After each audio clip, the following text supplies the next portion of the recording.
Check, check. There it is. That would have sucked if we recorded the whole deal. Yeah.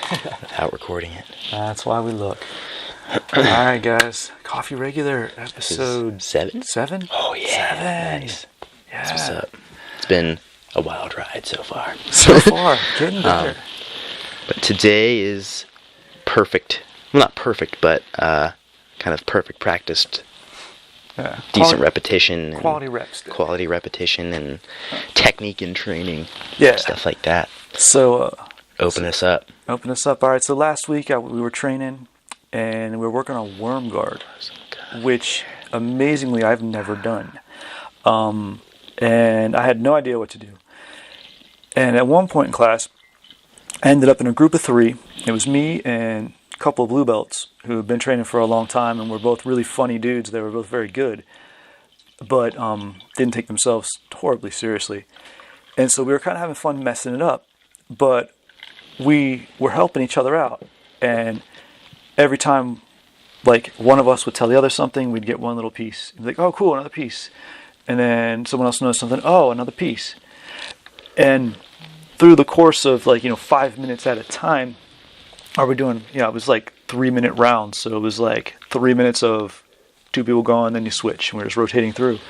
And one person's watching, the other person are going. And we kept getting these little bits and pieces.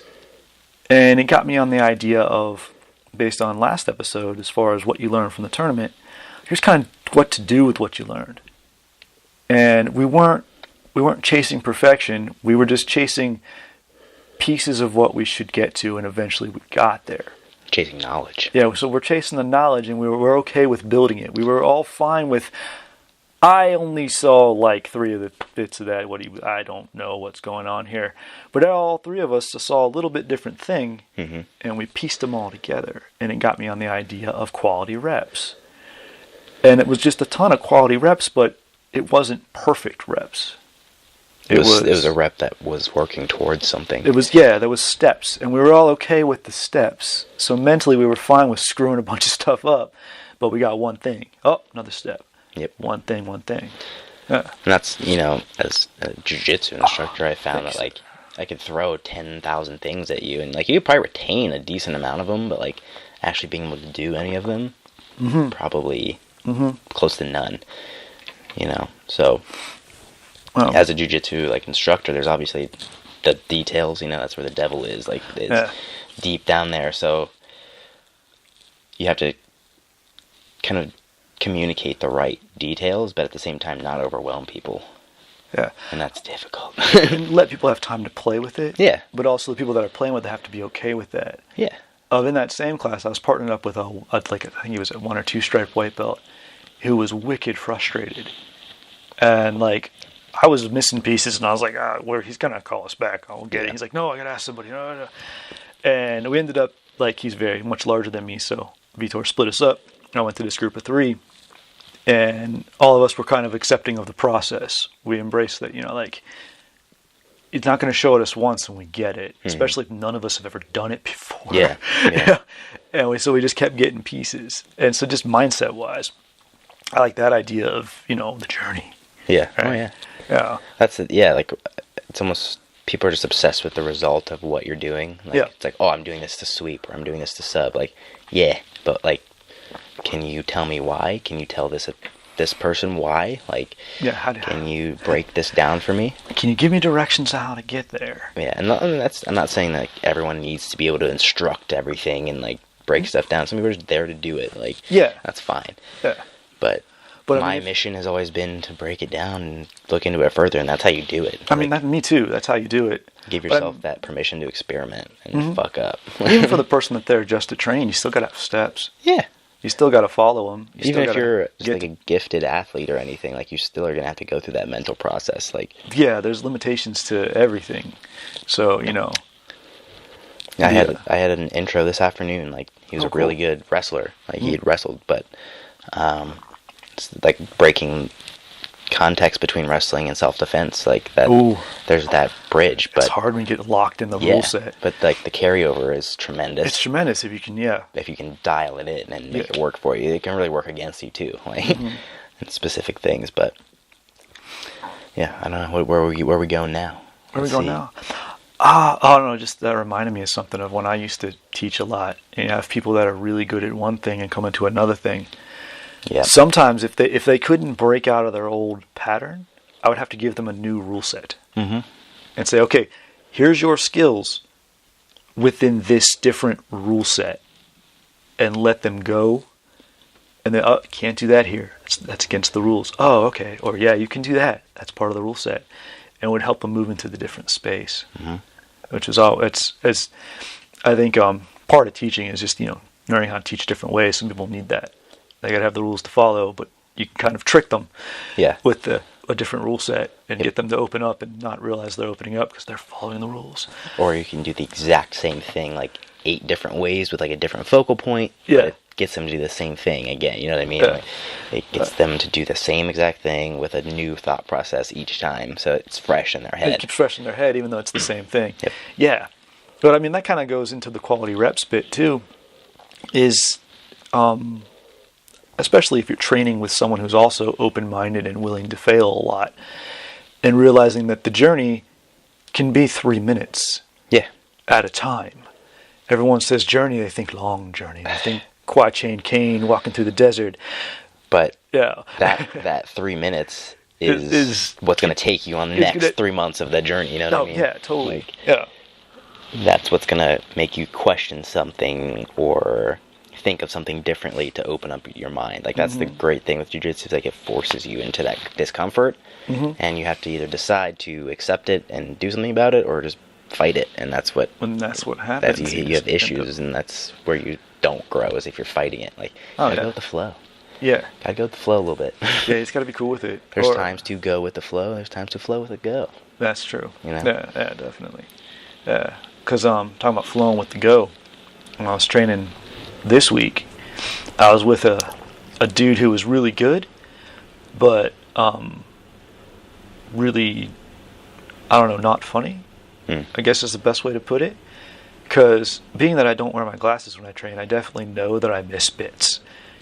Because, like, I can hear a lot of what you say, but like I missed a really key point. We were doing some half guard stuff, and I didn't put my knee shield in. And he just kind of was like, just grabbed my leg and put it up there. I'm like, thank you.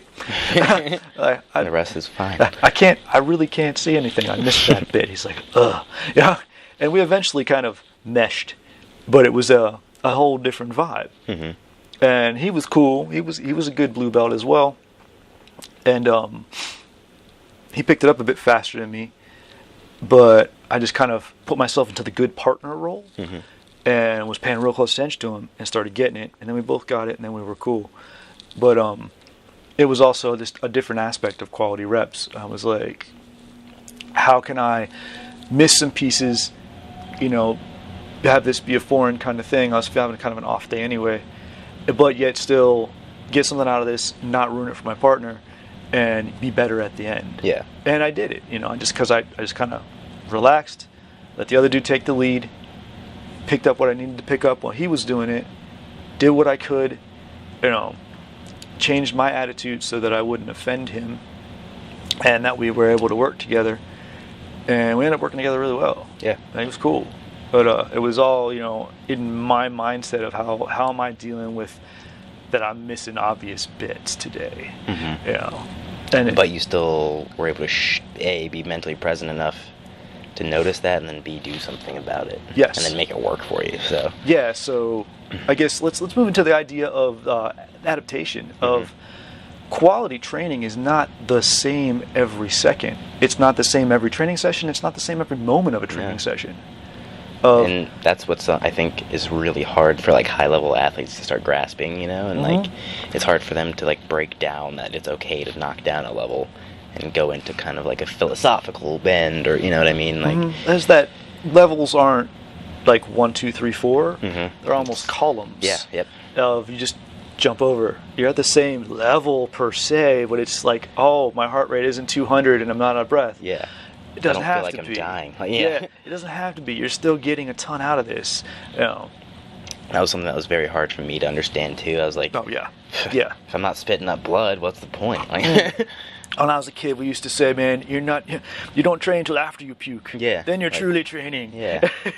then then then I met you, and I was like, my body's fucked up, and you're like, yeah, we'll fix you up. And I got you. then we dialed it into a healthier level, and and it kind of, again, that's just it's the same thing, but it's a different focal point, and I learned how to do it better and properly, and it was nice to meet you, who is really far along in the journey like I am in some ways, but way further, not quite along in others.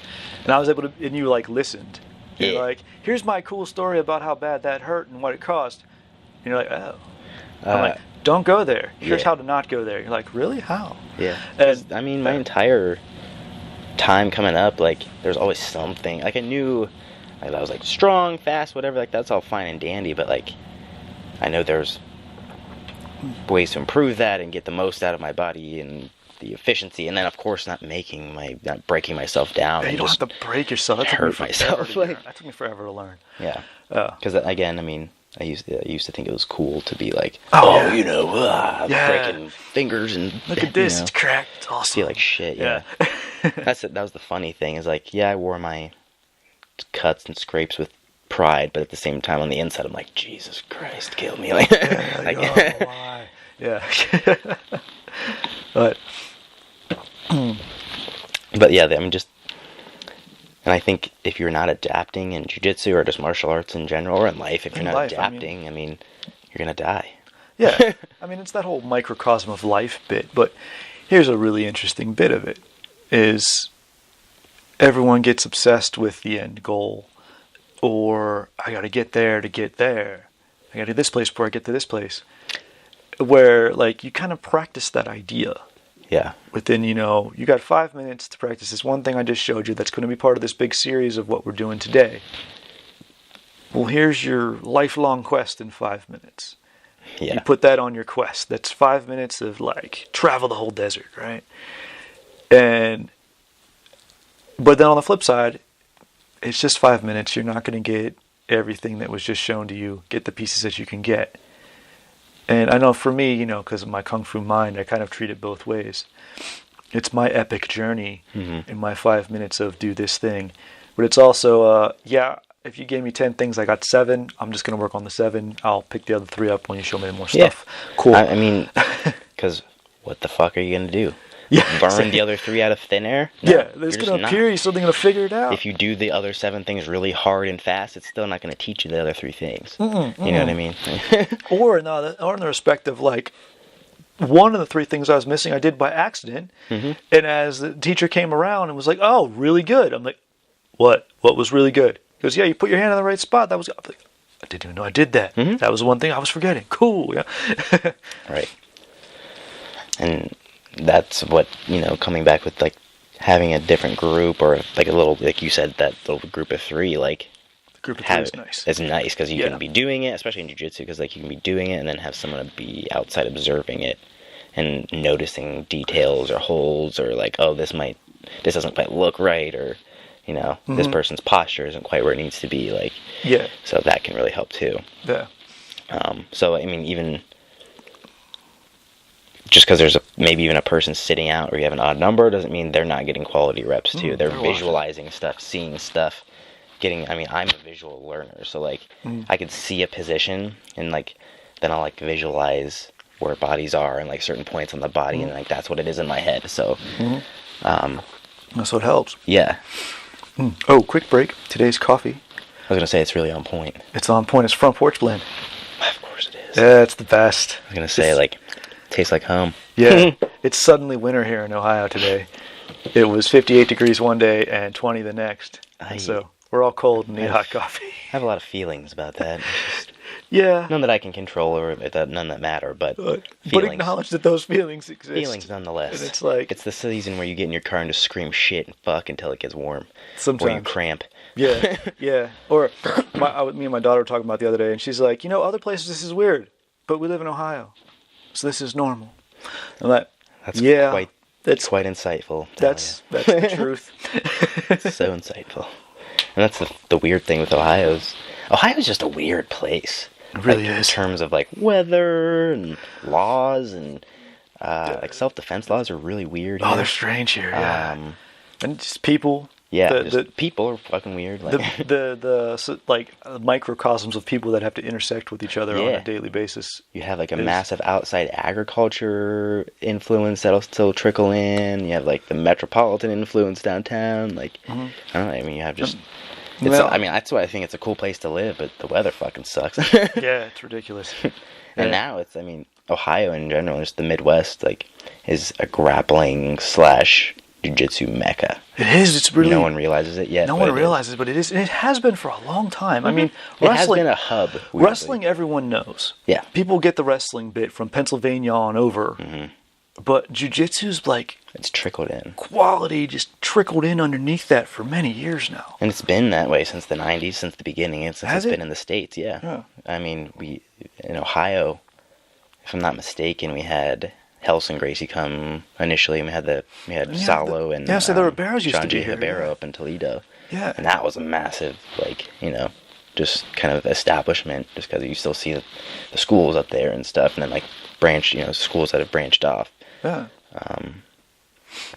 But yeah, like back in the day, like Helson was around and he was still running got students here. Yeah, oh yeah, he has his academies for sure, and like he was running the Arnold, and there's still like a very rich jiu-jitsu culture here, like even from the beginning. Like, yeah, I can't believe I didn't know about it back then. Right. Yeah, it amazes me that I didn't run into any of it. You're kicking it. The Taekwondo culture was insane here. It was like super, just as rich as the jiu-jitsu culture, which no one knew about if you weren't in it. Yeah. But the amount of national team members that were from Ohio, the amount of teams from the world that would come in and train at the school that I trained at, they come in on the weekends. It was freaking World Championships death matches every weekend. Yeah. It was pretty amazing. And it's grown tremendously since then. Like, you've seen... I mean, I've seen tons of different flags being flown, but now you see like Vitor and GFT and like up in Toledo and Cincinnati. There's just it's awesome to see like the growth, and that's the thing. Like everyone treats. I understand there's teams and this and that, but like I think there should be a state element too. Like if you go to Worlds, like this could be like an Ohio team, or you know what I mean? Like, I don't. But that gets a little secular. Well, the thing is though, is because of and we've talked about this in the past, but because of the structure of jiu-jitsu, if you start bringing teams into it, yes, that'll get you into the Olympics, but that will drastically reduce the amount of people that get to compete at a higher level. Yeah, like for sure. Color Belt Worlds will disappear. It's from a money standpoint. Oh, for sure. To set up a tournament to establish a team of all weight divisions for men and women, from white to black belt, and then send that state team to a national competition, whittle it down there, then send that national team to an international competition like Worlds or Pans or something like that. Like, all of a sudden, you'd have a lot of elite people rise to the top, and it would be is what it is, but you would miss a lot of people too. Because, like, in Taekwondo, especially the way it is now, at the point systems, you have to get enough points to do different things. Yeah. It's a rich person's game. It's the same thing with, like, international wrestling or anything like that. Like, that's the beauty of it, is that anyone can get into it anywhere. Yeah. But and everyone's free to go to wherever. Yeah. But, like, I think it's cool. I like that. Sure. I like that about jiu-jitsu, that it's just show up and compete. Yeah. You're gonna have fun. I think anyway. Yeah, fun, and I mean it's fun, but I think especially as far as competition goes, I think the more matches you have, the more gratifying the wins are. If you had to fight 10 times today to get a gold medal, you earn that medal. You earn that medal, regardless of how good any of those people were. Yep. As opposed to if you only fought 4 times, but they were like 4 really nasty dudes, you earn that medal too. But you'll remember the 10 fight day is going to be way more in your head. Absolutely. But all right, so back to the quality of the reps. Where else can we go with it? What are you thinking? I mean, you can go anywhere with it. Like, look at it, drilling or rolling or however you look at it in terms of jiu-jitsu. But like you can do 1,000 passes. Like, but can you do that under stress? You know, hopefully you can start. That's where you have like people like Kit Dale and stuff. He's 0% drilling. He's like all live application. Yeah, he's just that kind of guy. Yeah. But I mean, he's found how he learned. Right. Exactly. And I think that's a big part of quality reps is knowing how you absorb information And I didn't know forever. No, it takes a long time to find it in yourself, I think. Sometimes it does, sometimes it doesn't. But it's like, if you, like... You also have to be left alone to think. Yeah, you got to be left alone to figure it out on your own, too. And, you know, a good teacher will give you bits. Will give you ways to, like, try it this way, try it that way, think about this concept, think about that concept, to let you pick and choose. Yep. And, like, there's not a lot of teachers out like that in the world. But then, like, as a person on your own, you just got to be left alone. Yeah. To just mess with it. Just, like, kind of mull through the info and apply what sticks. Yeah, and then you got to, like, then you have to recognize your pattern of, how did I know that applied? How did I learn that? Why did I get that? What did I do? Yeah. You and the thing is, like, while you're doing that, like, you're going through the process of fucking shit up, like, so much. Like, that's the thing, is, like, when in the process of learning, you're going through tons of stuff. Hopefully you're discovering some things along the way. Yeah. But ultimately, you're kind of on that journey of discovering how you learn. Yeah. But hopefully it kind of illuminates things along the way a little bit. And it's very much a growth mindset of, I really dig the idea of the growth mindset. And I can't remember the woman who wrote the book, Growth Mindset. She's awesome. I've seen a few interviews with her. And very much the way I think, very much not the way I thought before I did Taekwondo. When I was a kid, it was very much everything's fixed mindset. If you can't memorize this, you're an idiot. That's how school kind of was. Mm-hmm. And then Taekwondo kind of taught me to get kicked in the face. And, okay, if I want to be good at this, I can't be obsessing with the fact I just got my butt kicked, or that I can't do this thing or that thing. I have to, how do I do the thing? Yeah. Okay, I learned from it. And then Jiu Jitsu reawakened that for me of, now I have all this sort of previous life experience, and I know how I learn, and I know what I do, and I can say, ha. Yeah. Okay. And kind of move it further from there. But it does help you with the growth mindset. And I see that in my daughter, of everything's an opportunity to her. Yeah. And that's part of how I raised her. That's just kind of how we communicate. Yep. But Jiu-Jitsu, she's gone through that journey where she quit for one summer. Mm-hmm. She just needed to be done with it. That's a lot for a kid, too. And a whole summer's a ton of time when you're like a little kid. I think she was 8 maybe when she did that. And then she came back and started up again. And now, like, I've seen the change in her, especially this year. But there's no failure. Like, even if she didn't get something right or she got submitted, she's like, I had a good time, I learned this, I did that. It took me forever to even begin to approach that. Oh, yeah, so long to even just be really good at that. Yeah, I was definitely well into my 20s before I was hitting that level. So it's nice to see it in a little kid. Mm-hmm. And be like, oh, you're setting yourself up for success. You're a successful life. Yeah. But it's the quality reps as far as transferable to other things. Learn that now in Jiu-Jitsu in your safe place to fail amongst all your friends, all your mat friends especially. Yep. Because they're having the same issues. They're fucking up too. Yeah. Don't let anyone tell you they're not. Yeah. And then you can learn all those things and apply them to everything else in life. And, it turns the volume down on all your problems, man. Oh. Absolutely. But I guess, okay, so let's go in that route. As far as quality reps being getting the pieces, chasing the journey, not perfection right away. And then, so you're being okay with where you're at and knowing that you're going to get better. As long as you keep showing up. As long as you keep showing up. Asterisk. Yeah, boom. As long as you keep showing up. As long as you're consistent and trust the process. Boom. Episode 1, what's up? Episode 1, what's up? You'll be good. But taking that and then applying it to something else. And so, for example, our podcast. Yeah. Go back and listen to episode 1. And then, if you got time, episode 2, episode 3. Go back and listen to the arc. Yeah, dude, it's massive. Where we started versus where we're at right now. Yeah. As I can see us getting better. Yeah, I've heard, and I can see it, and I've heard other people are like, yeah, it's getting better every time. I like really? It. Yeah, yeah. Good, because I don't get to talk to anybody. So. Yeah. No, it's we're doing it. Oh, cool. Just gotta keep doing it. That's the thing. Like, I have the mindset that I can sit there and speculate about anything, mm-hmm. and I can worry myself into a point where I won't do it.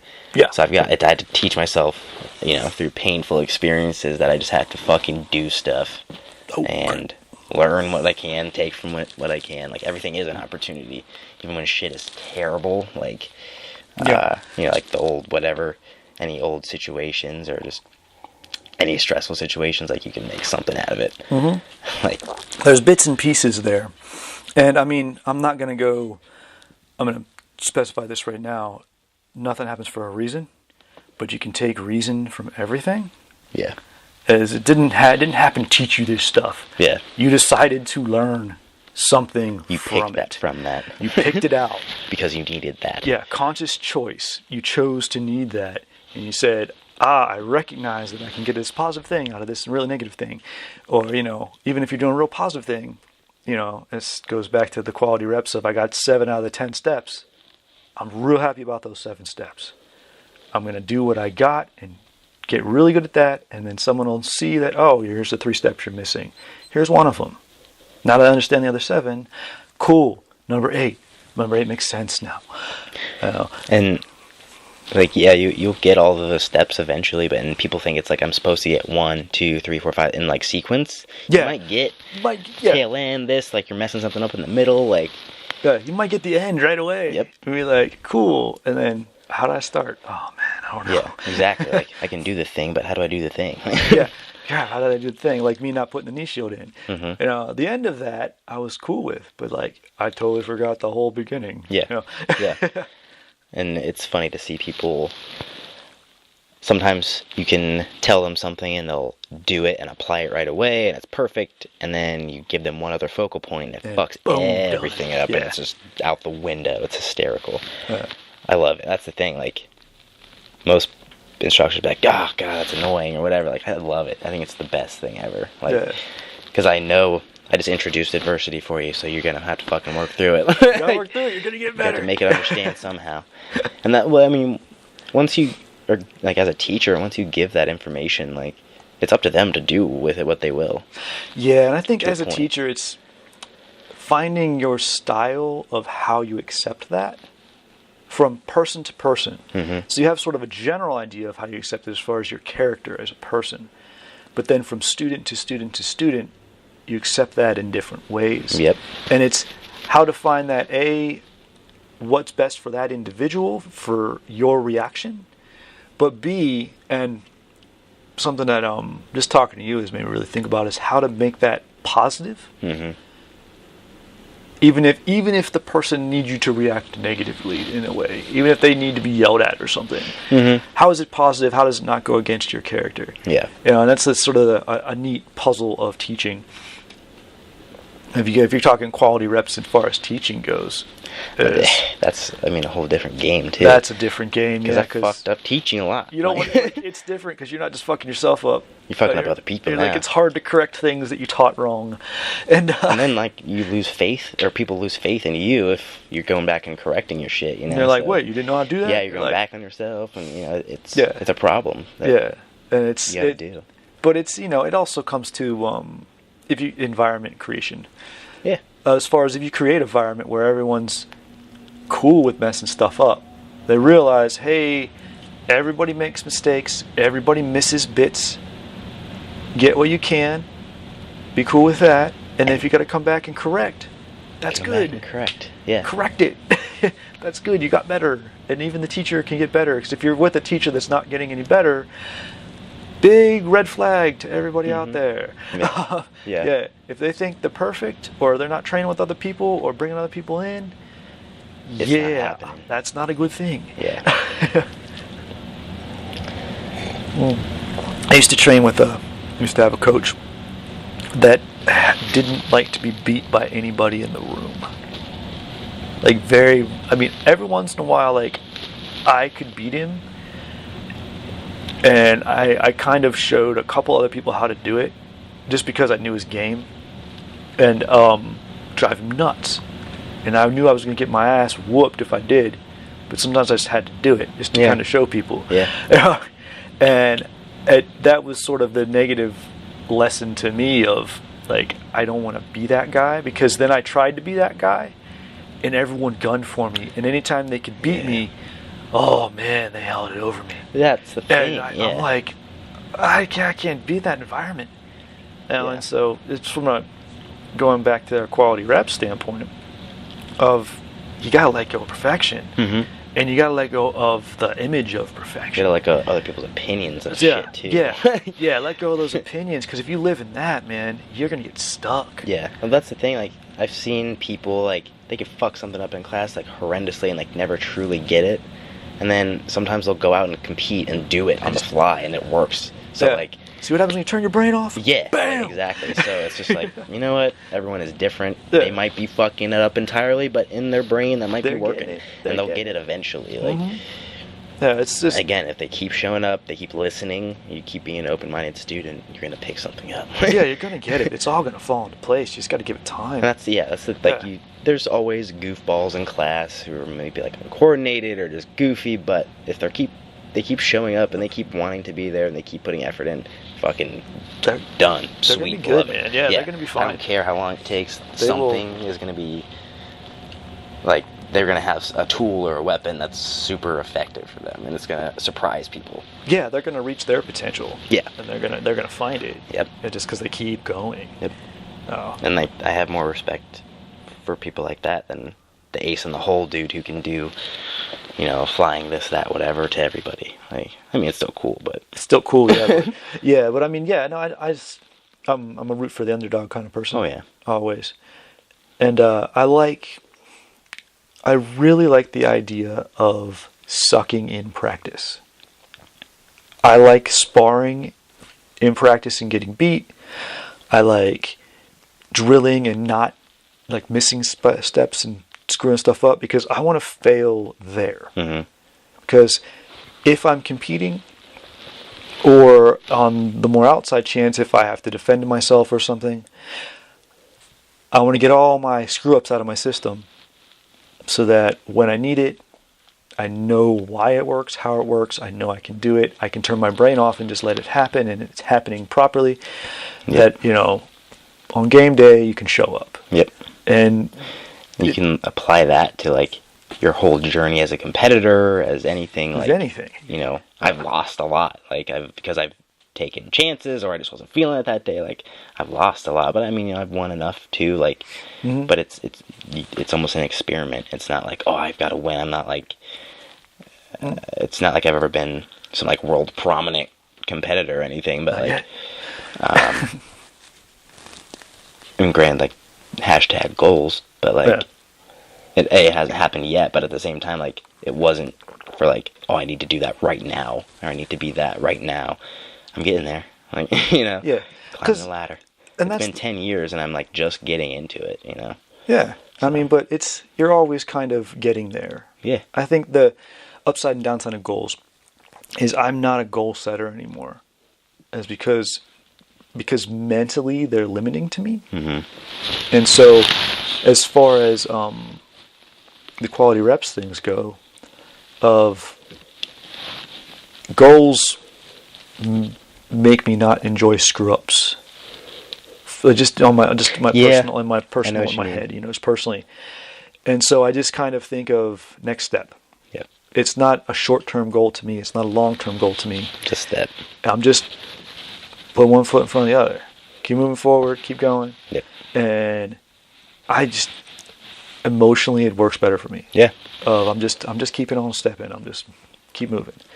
And I mean, I like goal setting stuff, and it's fine. Like, but also, it is limiting, I think, like, to a certain extent. Just in terms of, if you don't, I don't know, I've had issues with it in the past. Like, recently, this past year has been pretty solid with it. But, like, before that, I wasn't a goal setter, or I wasn't, like, a form of, oh no! He fixed his hair and knocked over the stuff. We're good. But yeah, recently, like, I've allowed myself the flexibility. So, like, if something doesn't go this way, like, it's fine. You just have to, again, not expect perfection, and not expect that everything's going to work out the exact same way you would expect it to or want it to. But still being able to function and move forward. Okay, so let's take that one step further. Of that, we were talking about this in the last episode of what about when winning's the thing? And so how do you take what you just said and then kind of take what we've been talking about as far as adapting and enjoying the journey, and then slap that into, I'm going to Gordon Ryan this and show up and just win shit because I said I was going to win shit. Yeah.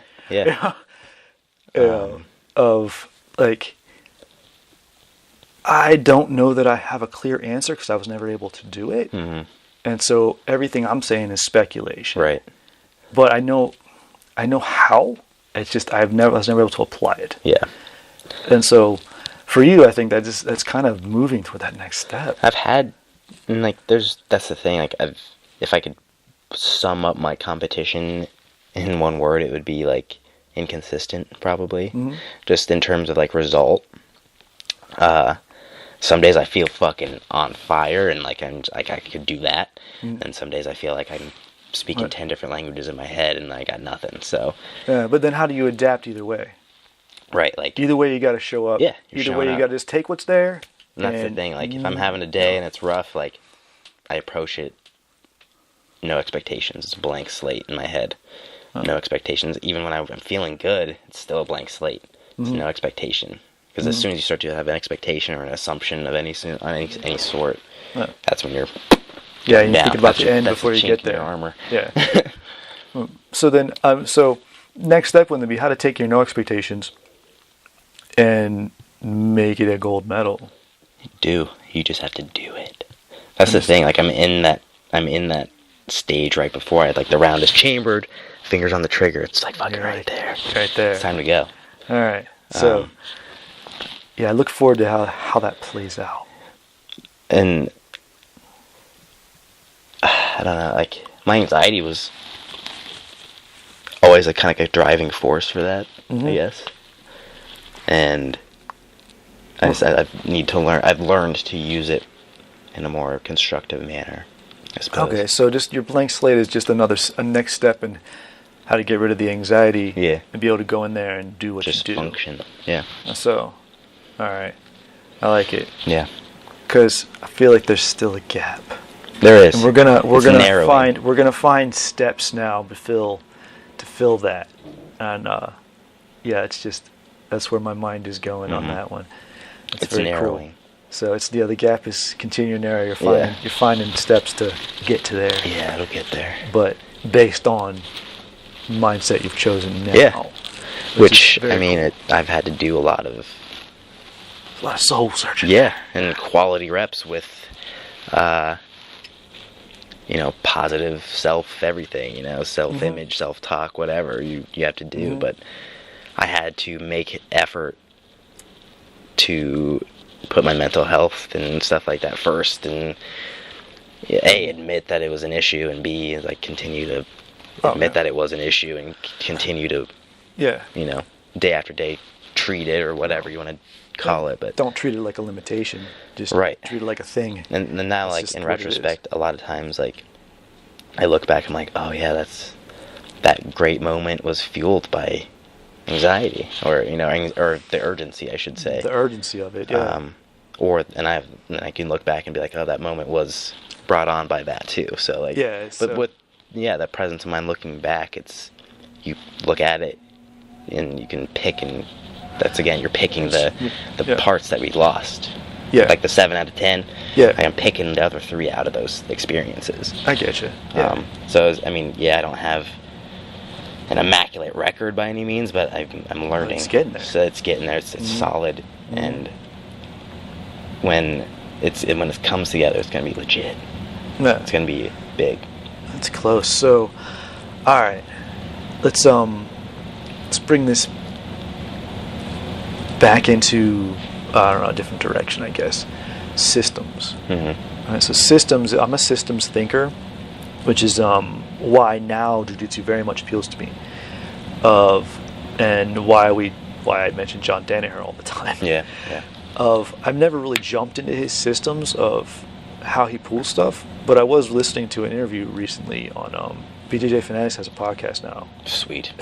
Since Danaher has been doing all kinds of videos, Yeah. he keeps popping up on it. But John Danaher and Travis Stevens were on. And Travis Stevens just kind of sat there and looked mean and would occasionally throw something in, and then like let John go because he was talking about arm bars and the whole history of the arm bar. You know how that goes with John Danaher.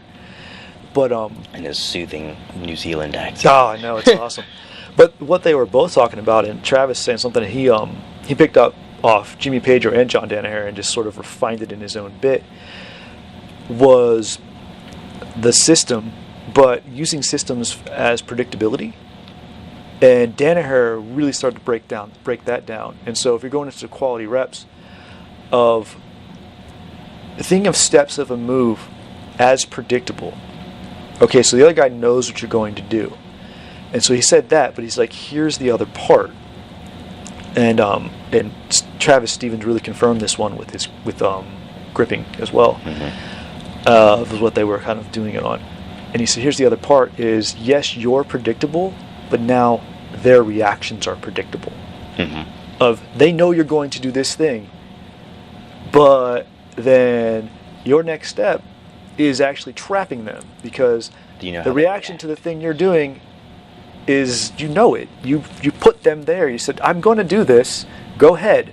I know how you're going to defend it. I know how you're going to counter it. Based on what you do, that now narrows it down. Narrows it down. You had 5 options. Now you have 3 options. That's one. Now there's one option, and guess what? It's me. Yeah. Yep. And but I've thought about it that way. Like, I'm a trap fighter by nature, but I was never able to like clearly say it in that language. I'd always just say, like, I make you do what I want you to do by, like, I draw out your reactions, but I've never been to just narrow it down. Yeah. He said, no, here's my system. I'm going to work this system, and I'm going to tell you I'm going to work this system, but because you know what I'm going to do, I know what you're going to do. And it whittles it down. And then that comes down to who's better. Then it really comes down to who's better. Yeah. Which is very cool. Yeah.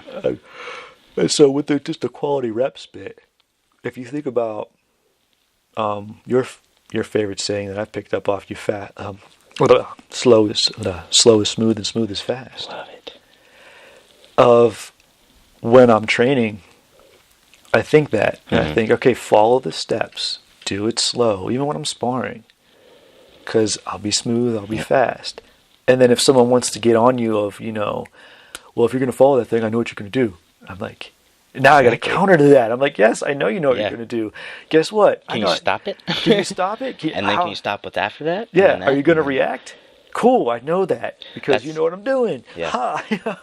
And I think Jiu Jitsu is interesting like that. It's because you have such a massive accumulation of systems. Like, that's what you're grabbing for knowledge, and you're given these bits and pieces from all these systems, and you're just grabbing for whatever you can get out of them.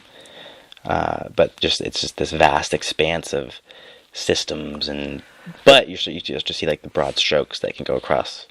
Well, yeah, if you formalize ways. the system, and that's what Danaher was talking about too, is that he was like, that's why I called it into the system. That's why I did these different things. I have these separate systems that all intertwine. Yep. There's points in each system at every step that you can move to the next system. And the real trick is how can you jump around. And he showed this cool video of Nicky Ryan going back and forth between a triangle and an armbar. And some poor soul that was just trapped. And no matter what this dude did, he just kept flipping back and forth and eventually got him with an armbar. But I have to go back and watch the video again. But it was fun to just watch, but with Danaher narrating it, like, and see how he effortlessly switches back and forth between the triangle system and the armbar system. And now he does this because of that. And just simple steps, but he trapped him into the pattern. The guy knew what he was doing. And so he basically created a reaction. Nicky Ryan created a reaction for the other guy to have and said, oh, that drug you back into the armbar. Exactly. Yeah. And it was this cool back and forth battle, but it was very much planned out. Even though the dude knew what he was doing, he was like, go ahead and react. I flipped to the other system. And you see fucking lions when they're eating. They bite the throat, they're attached, whatever's happening, Gazelle's flipping out. They're just chilling, just waiting, hanging out. Just waiting. You gotta breathe, and guess what? You can't breathe. Yeah. You're gonna move and flip. He's just gonna sag the other side. Yeah. I don't know. There's a lot of interesting comparisons in the world. But as Frank Mir says, predators are grapplers. Yeah. 100%. 100%. 100%. But yeah, quality reps. I mean, you can apply that to any establishing a new habit. You want to make your bed in the morning, get up, make your fucking bed, get reps doing it, and then by the end of the, 3 or 4 weeks, it'll be like nothing. It'll be perfect. You've developed your system, and that system can evolve into other systems, and that can be. I used to dwell in like the mindset of like, oh, how do you be successful, or how do you just like keep going forward, or how do you just move? Like that's how I learned to do it personally. Like that's how I learned to just get things done and compartmentalize things and kind of get through those lists and get through those things, and then it leads to the next thing. It opens up things, and sometimes you can't predict everything or every result that'll come out of it. That's how you learn too. Yeah, but I mean, you can. I mean, I guess we can get into that conversation. You control how you react to it, right? But you can create systems to make things easier. So quality reps aspect of getting ready in the morning. We have a very simple, direct system that we use when we get up in the morning. It's the same thing every day. It's the same steps at the same time. So we know it works, but we also don't have to think about it.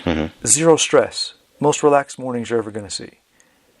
And we're 100% on time, like to the second. But we also 100% don't care. Because just next thing. La la. Yeah. And so because we developed a strong system that's predictable. But it's functional and it works. It's completely functional and works, and it's very adaptable too.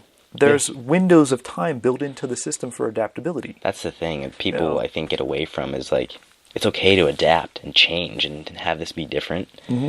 Whether that be an arm bar or like if you get up 10 minutes earlier, make the adjustment, see if it works out. If it doesn't work out, get rid of it. Yeah, and leaving room for the adjustment too. Yeah, leaving room for failure if it doesn't work. Yeah, leaving room for, because the failure is ultimately adaptation. Yeah, it's not a failure. It's just 1,000 different ways it didn't work. Like, and you have to be willing to screw up to be able to adapt. You don't have to adapt if everything's working. Right. But then again, if everything's working, you're doing things one way, and there's all these other cool things you could also learn and put into that.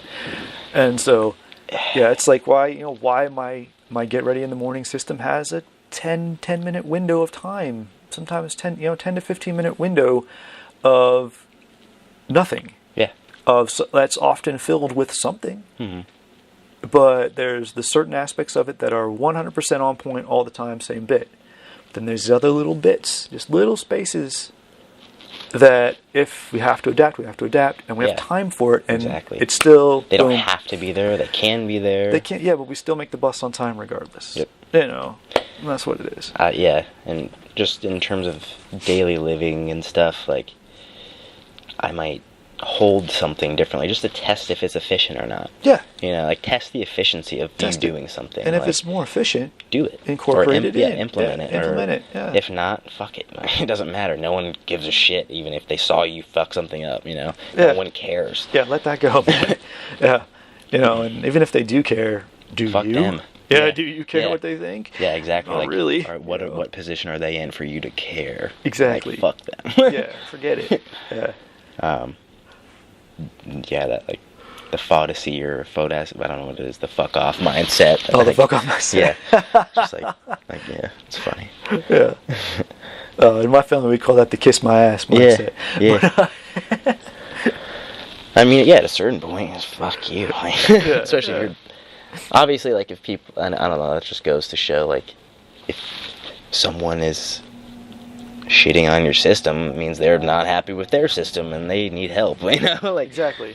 They're inefficient. Then I'm going back to my getting ready in the morning thing. Is I don't know if the vast majority of the world sucks at getting ready in the morning, or there's not morning people. I'm actually not a morning person. I used to think I was, but it's because I got up so freaking early. By the time everyone else's morning rolled around, it was like my afternoon, and so I was just chipper. Right. They didn't see me at 5 when I was like, "Fuck dead. You!" Training. Yeah. But people hear me talk about our get ready in the morning system, and they're like, "You're full of shit. You're full of shit." And then if they happen to see it happen, and I've had times where like other kids come to my house really early, and I'll just adjust the system, and they're awesome. But it's still a system. It's still our system. It's still exactly on, and I've left the window for the other person, and I incorporate some playtime and some get ready time, and people that like, children that have never been in our get ready system in the morning pop right in, have a great day, and the parents like, "Oh, were they okay? They're normally horrible," and I'm like, "No, they were good. They were great. They can come over when they want." They got like, ready, and how'd you do that? I'm like, well, we're in the flow. We're in the flow. I can tell you this system if you'd like to follow it. You get the fuck out. Yeah, and that's been that's years of teaching and training, and just kind of boiled down to simple shit. But it's quality reps applied. Applied to other bits of life. Absolutely. And that's it.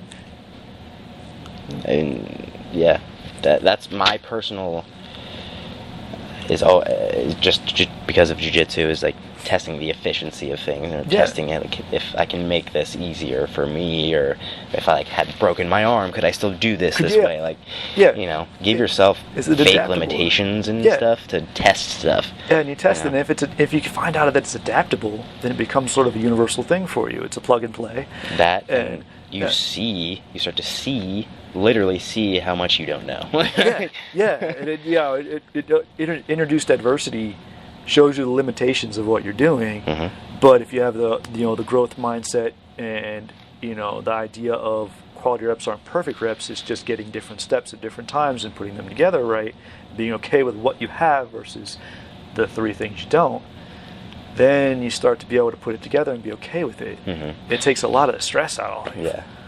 You can totally unrelated topic, like there's some people that are talk about like web branding and stuff, and like people who sit on just like content before they put it out, and like just because they're waiting to make it perfect, or there's tweaking it. Like, fuck making perfect content. Put out content. It's impossible. Put out something. It's something I learned a long time ago. I come from a family artist, man, and great art is never finished. It's just abandoned. You just have to be at some point be like, walk away. It's done. Put it out there, even if you can look at everything and be like, that sucked, that was good, and you change that. Nope. I put the time in. Art in its moment, let it be. It's fine where it is, Da Vinci would look at the Mona Lisa and be like, fuck. Oh yeah, he'd be like, y'all like this? Huh. Yeah, that was like, y'all motherfuckers. You don't even know. Shit. But you don't even see the good stuff. But it's like just talking about applying a mindset. Someone told me that when I was a little kid. And it took a long time to really understand it. But if you go back to episode 1, version 2, right? Yeah. And we have several variations. There's several variations of that episode. And never saw daylight. But we went back and looked at it, and we said, all right, we're going to tweak it one time. And we tweaked it, and we're like, all right, cool, we got to put it out there. So, and we actually had that discussion behind the scenes of, we just got to put it out as it is. We got to start somewhere. Because we could sit on it forever. Sit forever, and it'll never be perfect.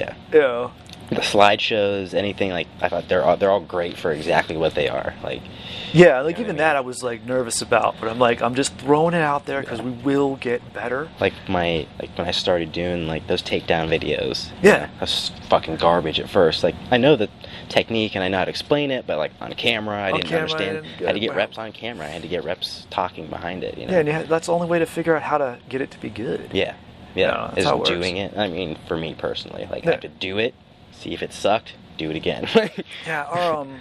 The cool example I just recently did to myself, kind of by accident. So over on my other channel, At Home Badass, I just did French acrobat training. Nice. Which is cool. Yeah, you gotta check it out. So good. Because it's impossible to explain to anybody. Yeah. But if I broke it down and put it in like separate video bits. But I did that, and I was really happy with my video, and I went back and looked at it, and I went, wait a second, my leg's in a bad spot. I went, huh? And I started fixing it when I trained, and it was so much harder, but I moved my leg 2 inches. And I was like, if I wouldn't have videoed that, I never would have thought about it. And then it just made, I got better. So I had to do like an update to that. Like, absolutely. Move the leg. Same thing applies with like rolls and jiu-jitsu. You know, you're like, I need to see and shift my leg up. Or You can make a conscious effort to change that. Like, if I would just put my elbow there, that would have worked.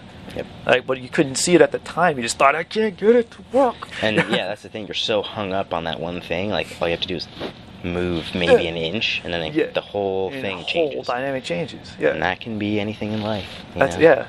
And anything I think in life changes. One little thing changes, and it can be on its head. Yeah. Good or bad. I mean, shit.